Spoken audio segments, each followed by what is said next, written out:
નમસ્તે મિત્રો, આજે આપણે બનાવીશું ગરમીમાં શરીરને ઠંડક અને તાજગી આપે એવું એકદમ ટેસ્ટી શરબત। જો ઉનાળાની ગરમીમાં આ શરબત પીવામાં આવે તો ખૂબ જ લાભદાયી છે। તો વિડીયો ગમે તો લાઈક કરજો અને ચેનલને સબસ્ક્રાઈબ કરવાનું ભૂલતા નહીં। તો ચાલો હવે બનાવીએ। ટેસ્ટી એવું શરબત બનાવવા માટે સૌથી પહેલાં આપણે લઈએ 1 કપ ખાડી સાકર અને 1 કપ વરિયાળી। વરિયાળી અને સાકર આપણા શરીર માટે ખૂબ જ ફાયદાકારક છે। ગરમીમાં ઠંડક આપવાનું કામ કરે છે। હવે આપણે આનો પાવડર બનાવી લઈએ।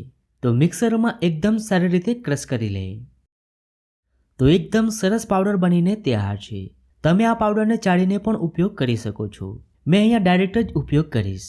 હવે તમે આને એરટાઇટ ડબ્બામાં ભરીને ફ્રીજમાં મૂકી દો અને જ્યારે પણ તમારે શરબત બનાવવું હોય ત્યારે આ પાવડરનો ઉપયોગ કરી ફક્ત 1 મિનિટમાં શરબત બનાવી શકો છો અને આ પાવડરને તમે 2 મહિના સુધી યુઝ પણ કરી શકો છો।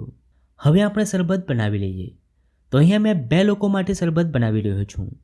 તો એક બાઉલમાં 3 ટેબલસ્પૂન જેટલો પાવડર લઈશું। તમે વધુ ઓછો કરી શકો છો। હવે તેમાં જરૂર પ્રમાણે પાણી એડ કરી દઈએ।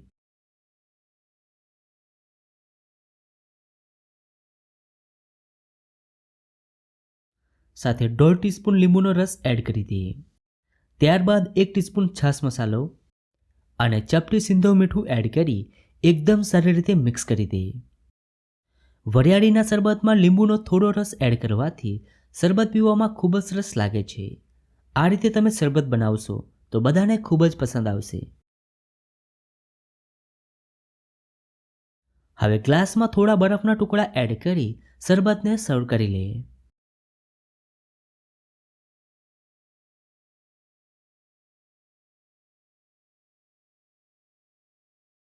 તો ગરમીમાં શરીરને ઠંડક અને તાજગી આપે એવું એકદમ ટેસ્ટી શરબત બનીને તૈયાર છે। તો તમને આ શરબતની રેસીપી કેવી લાગી? જો રેસીપી ગમી હોય તો વિડીયોને લાઈક અને શેર કરજો।